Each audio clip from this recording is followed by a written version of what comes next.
DFCS remains the largest human trafficker in the state of Georgia. Hundreds of children literally disappear, that's right, disappear each year while in the care of DFCS. That was just one finding of the investigation conducted by U.S. Senator John Ossoff, whose office has conducted numerous interviews here in Camden County over the past year. They also found that children were being warehoused in hotels, often without proper supervision. We previously brought to light one of those cases in Camden County. In May, you all heard from a young man who had been so grossly abused by DFCS, and he will never forget the treatment that he received for his protection. I do want to say something, because I think some people sometimes get the wrong idea. Fighting for children is not partisan. It's not a Democrat issue. It's not a Republican issue. Okay? And while at the moment Senator Ossoff seems to be taking a great interest in these matters, at the same time, it's not lost that there are political agendas in every politician.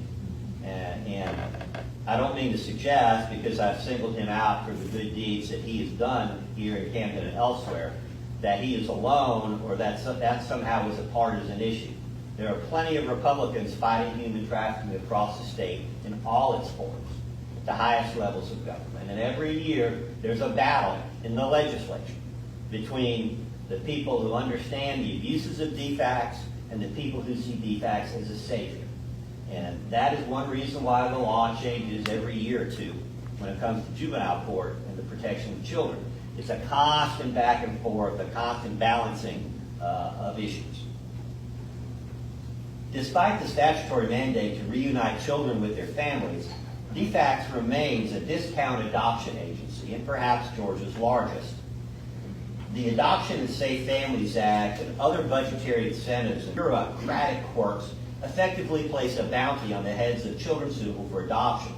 Adoption is openly used by DFCS as a recruiting tool to find foster families, creating a perverse system in which foster parents actively work with DFCS against reunification of children with their parents. Where parental rights cannot be terminated, DFCS offers the next best thing, an indefinite temporary guardianship with subsidies. And few parents are aware of the rights that are afforded to them in the system. Caseworkers and adoption-minded foster families have been known to work in tandem to alienate children from their parents and their extended families. In one case, for example, a caseworker casually disclosed to a child that her parents were not her biological parents, that they were not really her parents anyway.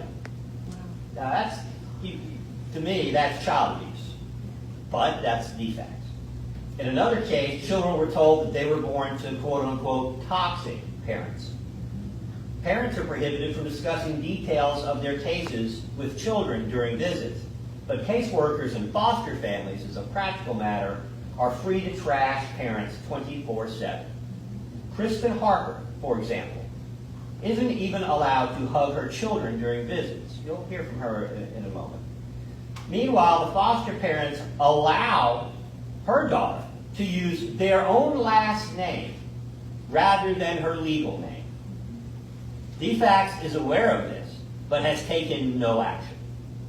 Many of you know that I have sought to raise funds for Kristen Harper so that she can obtain a suitable home for her family. Kristen needs this help because, although DFCS has the funding to help her obtain suitable housing, they refuse to provide it.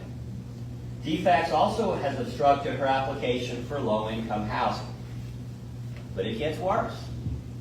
The foster parents went on social media recently to trash Mrs. Harper, discouraging people from helping her financially overcome the last remaining obstacle to Kristen getting her children back.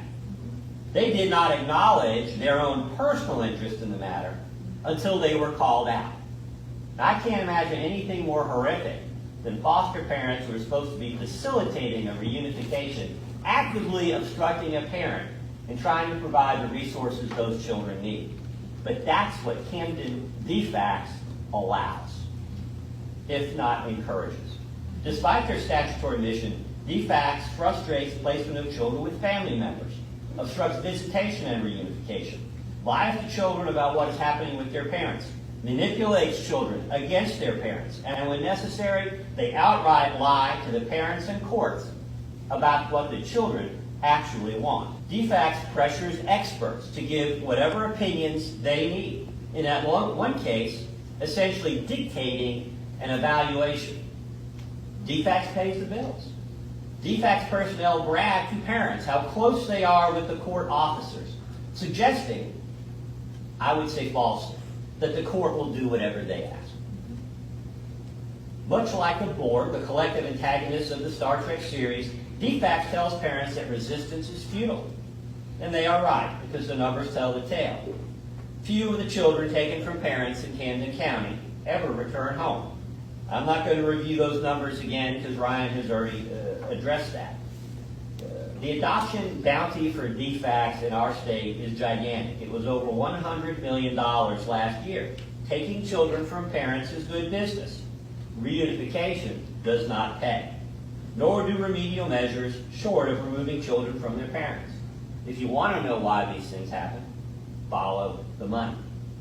While bureaucrats at DFCS pad their budget through adoption and the foster care process, parents who fight for the return of their children are hounded relentlessly, face arrest, and often lose everything. An endless series of classes, court dates, evaluations, tests, workday visitations, and other events make it nearly impossible for families to maintain employment through the sometimes years-long struggle to get back their children. If parents acknowledge the understandable emotional toll of the process, then DFCS uses that against them too. Parents are depressed. Well, of course parents are depressed. You've taken away their children. If taking away the children and depressing parents is a reason not to return them home, then how will any parent ever succeed? Lawyers are expensive.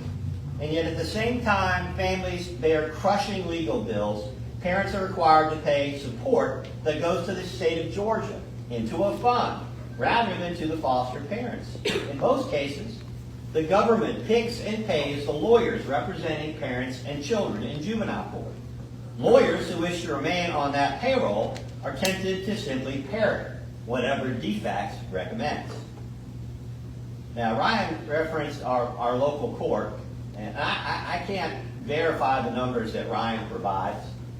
I mean, my experience has been different. I've won probably more cases in juvenile court than I've lost. And I'm not saying that makes me a great lawyer, but I am suggesting that although we often disagree, it would be wrong to single out any one judge as part of the problem. Part of the problem is that DFCS is a huge state agency with a gigantic budget and thousands of employees and a constituency all around the state. Any juvenile court judge that systematically stands up to the Department of Family and Children's Services, any juvenile court judge in this state that holds their feet to the fire too often will find themselves in early retirement. So I think it's important not to demonize unnecessarily the entire system. There are good people in the system. There are even good DFCS employees. Sadly, they just won't stay long enough. But there's hope. But I think that it's important to be objective in looking at cases. But there is an inexcusable lack of accountability with DFCS. Nobody systematically follows up on the long-term success of children who were taken away. Camden DFCS has several horror stories of poor judgment that they will not talk about children taken from their parents who are worse off today than they were when they left the court. However, that is a discussion for another day. Nor does anyone track the number of parents, siblings, and other family members who commit suicide every year due to DFCS tyranny. There are a lot more lives at stake than just those of the children. DFCS can't even keep track, and they don't want to, because they don't want the public to know just how poor their judgment is. They don't want you to know. And until they follow up 5 and 10 years out and keep meaningful data and publish it in ways that ordinary people can read, they will continue to get away with these atrocities. The toughest cases, sometimes referred to as medical kidnapping, in which parents are presumed guilty, involve battles of so-called experts over possible causes of unexplained injuries to a child. Typically, these cases involve children born prematurely, often due to fetal growth restriction or other complications, into families with a history of nutritional deficiencies, osteogenesis imperfecta, Ehlers-Danlos syndrome, I call it EDS because I can't spell or pronounce, and other genetic conditions which impact bone fragility. DFCS intentionally employs experts of questionable reliability and, where possible, withholds information about their backgrounds. If a family hires one expert for their defense, DFCS hires two. If the family hires two, DFCS hires four.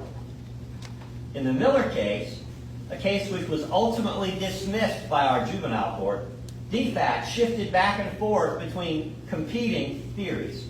One day it was a shaken baby case. The next day, it was a smothered baby case. The identity of user varied over time as the constant moved back and forth to try and find a plausible theory of abuse. Substantial independent expert evidence undermined the ever-shifting DFCS theories.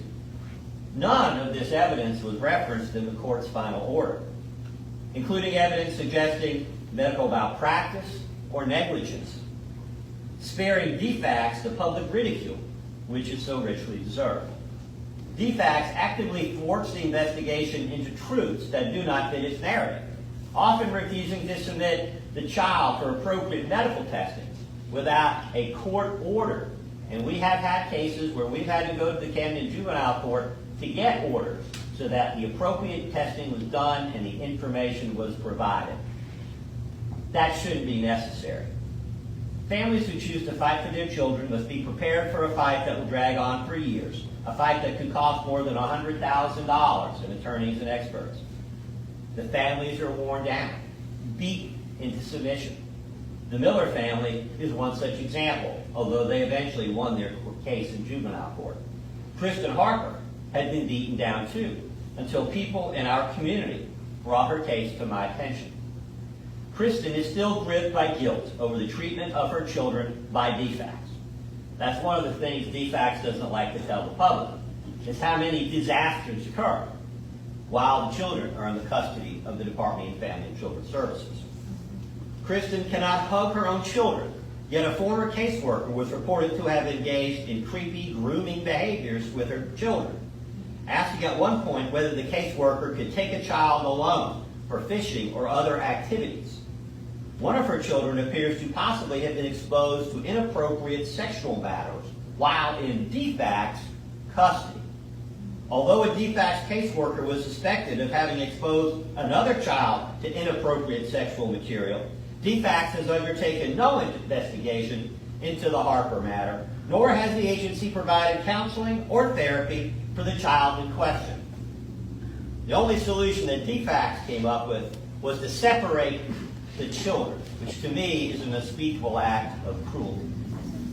Now, there's other reasons, other agendas behind that. I'll let Kristen speak to that. Having concluded my prepared remarks, I want to apologize to Amanda Miller and to Kristen Harper if my remarks have in some sense stolen your thunder. I hope that isn't the case. I encourage you all to listen very carefully to what these families have to say. Thank you.